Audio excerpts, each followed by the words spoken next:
Good evening, everybody. Welcome back to Historical Lights Nightly Chat and Toast. My name is Alex Powers. Have with us our co-host, Brother Robert. Robert, say hello. Greetings, everybody. Glad to be with you this evening. And we also have with us, as we asked for some guests to come on and share some toast, we have Brother Brian Grove. Brother Brian, if you go ahead and introduce yourself. My name is Brian Grove. I'm out of Lincoln, Nebraska. I dual lodge. The Highland 194 is my mother lodge, and Liberty 300 is my second lodge. I'm the senior deacon with the Liberty 300. Good stuff. Well, thank you so much for coming on this evening, man, to share a toast with us. It means a lot. Excellent. Sorry for getting some audio there, pulling up the live stream in the background. Already got a few joining us this evening. Hey, Brittany. Hey, Chauncey. Thank you guys so much for being with us. Well, for those of you that have been sticking with us, you kind of know the deal. For those of you that might be tuning in for the first time, seeing us live here, Historical Lights been doing nightly lives and toasts while we're under this quarantine deal. So we do the classic or traditional 9 o'clock toast, but we come on a few minutes early because Historical Light loves to share Masonic history. So we come on at 8:45 each night, share a little bit of Masonic history, chat with the brothers, and we'll do end it all off with our traditional 9 p.m. toast. So how you brothers doing today? Doing pretty good. How have you guys been doing down there? I'm good. I'm good. How you in Waco, Texas, brother? Help me. I'm Well, kidding. yeah, doing all right here and looking like I might be going on a road trip soon. Yeah, we were talking a little bit before the show about that. Where might you be going? Clear across the continent, maybe. We'll just see. And if it goes the way I'm going, I'll be continuing the toasts, and I'll just check in different places all over the Western Hemisphere. Right on. Well, if that happens, brother, we wish you a safe and successful travel, my brother. Yeah, thank you. Brian, I understand you're a widow's son. Yes, sir. What kind of bike do you I have two. I've got a 2010 Harley Ultra, the big touring bike, and then I've got a 2012 Sportster XL Custom. Fun. I used to have an Ultra. I miss it. It was nice way to travel. It's after riding the Sportster for a lot of miles and putting a lot of rubber on the ground on that Sportster. It's nice to being older. It's nice to have a big Ultra. It's just comfortable. I bet. I see some trophies behind you. A couple of deer and maybe some turkey feathers sticking out of your ear. Oh, yeah. I do it. If there's a reason to hunt, fish, or trap, I'm usually involved in it somehow. Cheers. Early cheers. Well, it's 8:50. I think we'll go ahead and jump into our nightly share. So we've been going back and forth since day one. Just kind of decided to go with knickknacks and items that Brother Robert and myself have around and share some history throughout. So this one I've shared on Historical Light before, but I think some of you probably be seeing it for the first time. I had to go up to Lodge today and pick this up. I just think it's a pretty cool piece. So to quickly recap, if you guys remember me talking about the history of my lodge, Gardner Lodge out here. Chartered 1868, got their first building late 1880s, and that first building burned down in 1906. And the secretary at the time, Brother Frank Lyon, actually ran into that burning building and saved all the records. And I mean, back to the very first meetings minute book, which is the only reason I was able to write the history book on the lodge. So greatly indebted to that brother. Now, they were able to save a few things after the fire, apparently. And we didn't know this until just a couple years ago after close examination. Now, when I joined the lodge, there's history all around, and actually joining Gardner Lodge is what really got me into Masonic history, because the history was kind of lacking over the years. But we had several things hanging around the lodge that some people couldn't explain to me. Certain pictures, they didn't know exactly who they were. They'd just been hanging in those positions longer than anyone could realize. And we also had 2 framed pictures in the dining hall that, by the look of it, they were just kind of sun tattered and worn out. You couldn't make out what the heck was even on them in the natural light in the room. So when we remodeled that room, they got taken down and put in the closet. Just didn't get thinking about any further than that.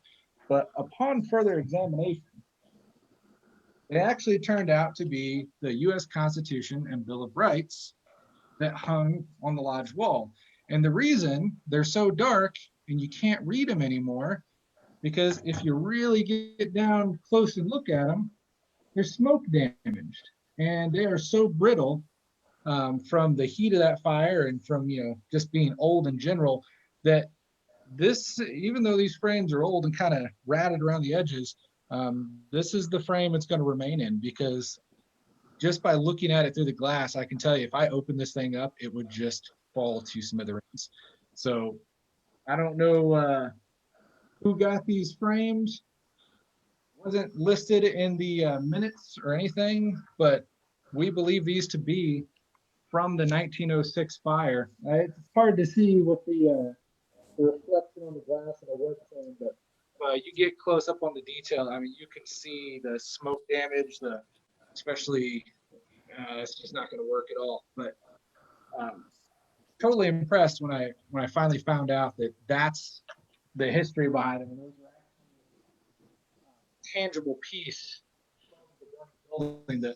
The history books that we have, the minute books and ledgers and everything that lasted over, they were in protective storage and stuff. He was able to get them out in time that they didn't take on any damage. There's no physical fire damage to any of those books. But looking at those, the Bill of Rights and Constitution there, really puts it into perspective, the history of the lodge and just what they went through in that time period. So that one is going to go right back on the wall and be remembered from years for years to come now. And it's really special for us to be able to recover that history, put some labels with it, and pass that on down through the years, because just as we came in there and didn't know what the heck it was, if we don't share that history, what's going to happen 5 years from now? Brother's going to look at it again and say, well, that's just old, and someone's going to take it as trash and just end up chucking it because they can't read it, can't make it out.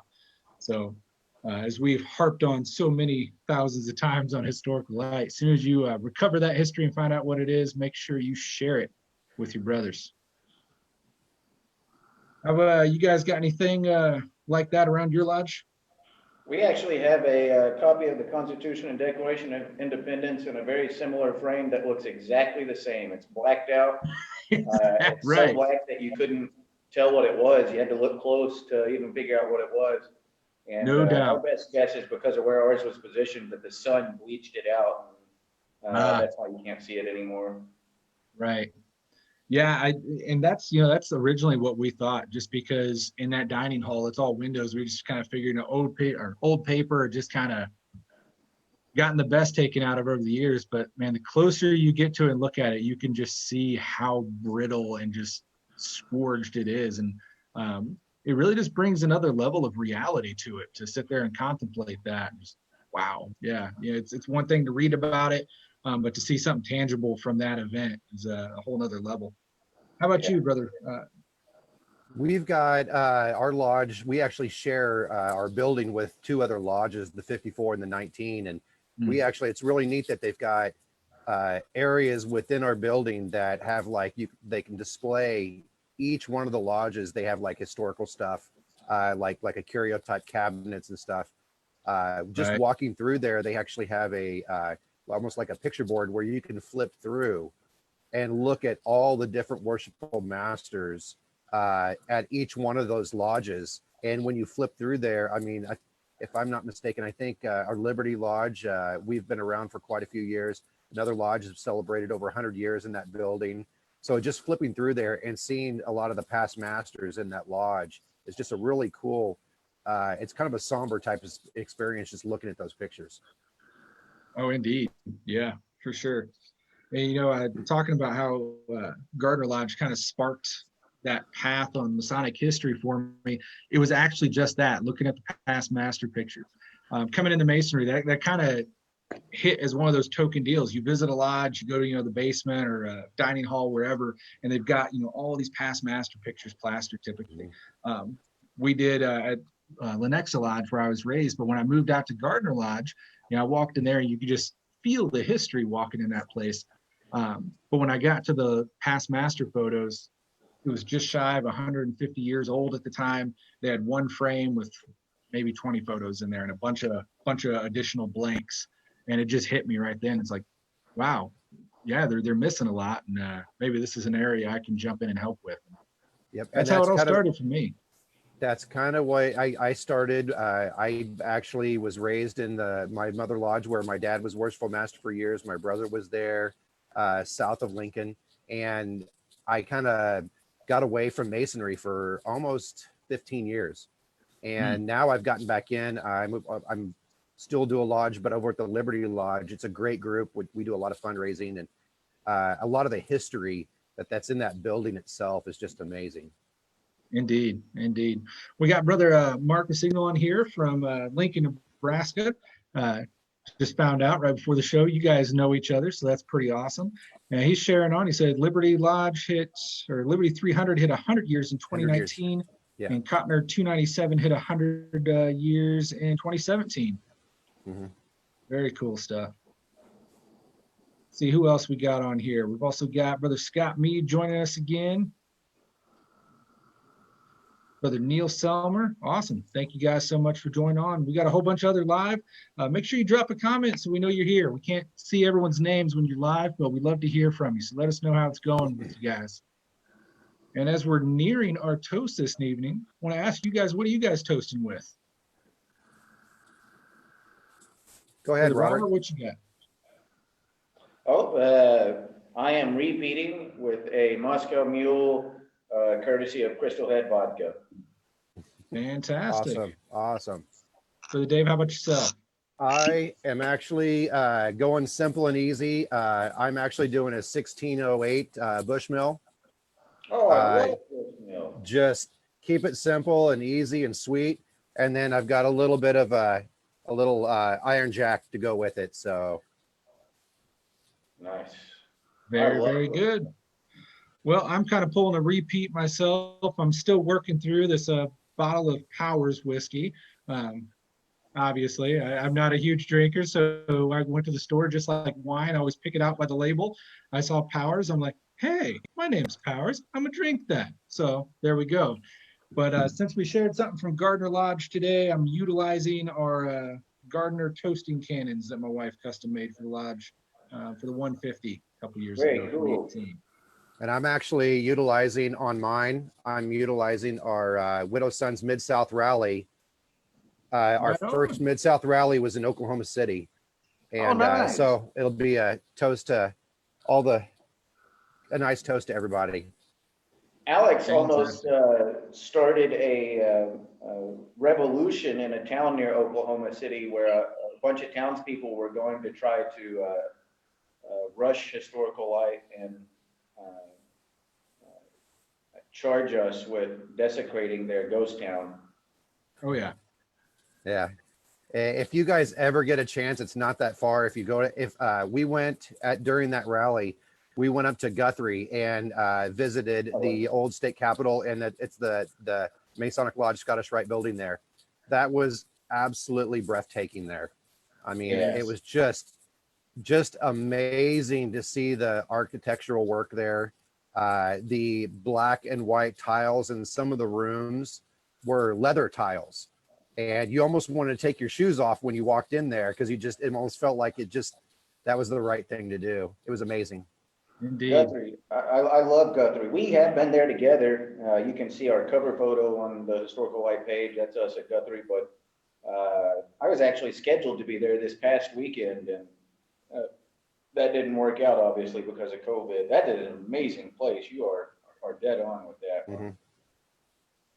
Well, I definitely want to continue the discussion on that because especially that El Reno story is quite funny. But we are at 9:01, so we want to go ahead and transition to our traditional toast. And Brother Grove was kind enough to come on this evening and offer up a toast for us. So, brother, if you will, I'll hand it over to you. All right. I ask the brothers to raise their glasses, and I will say, to the growth of Freemasonry and its light given to us, and when we've lived through darkness, may the leaders of Freemasonry teach us the craft who want to gain us more light in Masonry, to the brethren who will shine and be a beacon for the future of Masonry. Cheers. Cheers. Cheers.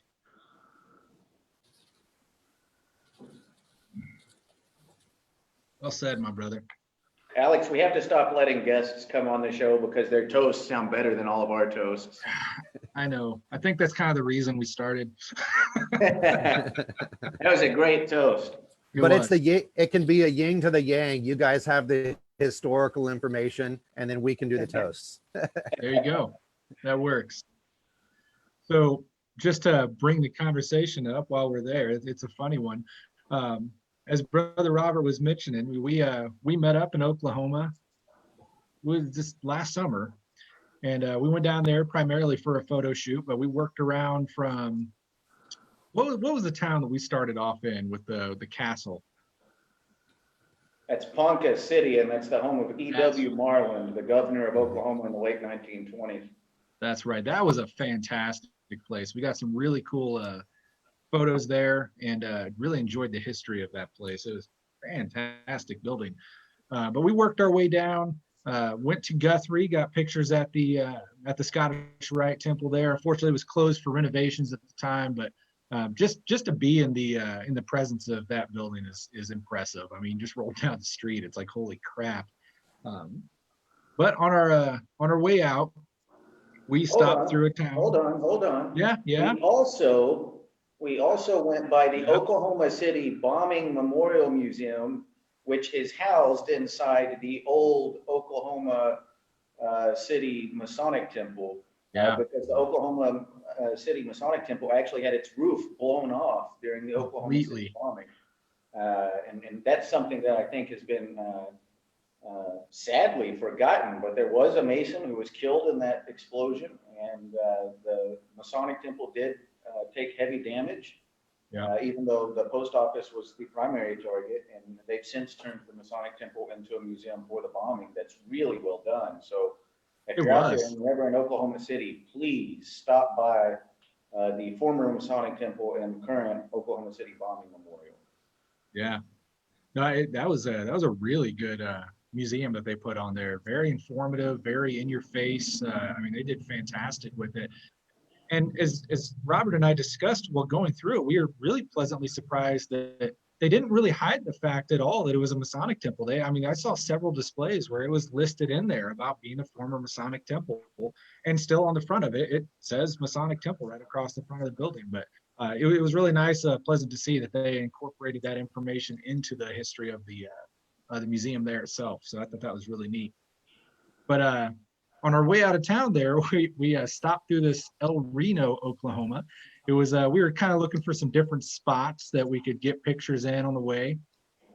And this is one that I just happened to stumble across on Google and saw that there was an old Masonic temple there for sale. And there were some neat pictures, but I figured, hey, this place had to be long sold. It had been on the market for years. Being a millennial, I kind of cautioned away from making too many phone calls, but Brother Robert was kind enough to hop on the horn, and next thing I know, he goes, hey, I got in touch with the real estate agent that owns the place, and they're all good for us to go in there and do a live and all this stuff. Sweet. So we did. We drove to El Reno, and I think besides us and the real estate agent, we were about the only ones that we ran into the entire time we were there. Went through and did a live tour of this Masonic temple, which I'm telling you right now was fantastic, literally frozen in history. And you could just tell that back in the day when this place was open, it was just bustling. I mean, I can't recall right off the top. Robert, how many prep rooms were there and chambers? Oh, I have no idea. There was an entire hallway of the traditional ones. And then they had the York Rite pit. It was insane. There was an entire floor just for the Eastern Star Lodge room. They had their own kitchen. They had a kind of a galley area, a back room, dressing room, all kinds of stuff. Then you go up the stairs and they had a whole nother floor for lodge, which the lodge room was fantastic. Had a little upper gallery for whatever. And then an entire hallway of preparation rooms. And then over on the other side, they had another preparation room with the chamber of reflection pit that went down quite a ways. And Brother Robert was daring enough to make it about halfway down at least before the wood started to give him a little bit of a fear that it wasn't going to hold up. And did that in flip-flops too, by the way. So taking one for the team there. But I made the mistake, I guess, of referring to El Reno multiple times during our live as a ghost town, because in our perception, it was only missing a tumbleweed rolling down the street. I mean, there was no stores open, there was no one in sight there. I mean, it was empty. Well, all 6 people that lived there found the post on YouTube and shared it and shared it and shared it. Next thing we know, we've got like 17,000 views and about just as many comments to back that up, ripping us new ones, primarily me for calling it a ghost town. But yeah, I don't think we're ever welcome in that part of Oklahoma ever again. I'm pretty sure they got our faces up in every little pub and everything. So sorry, guys.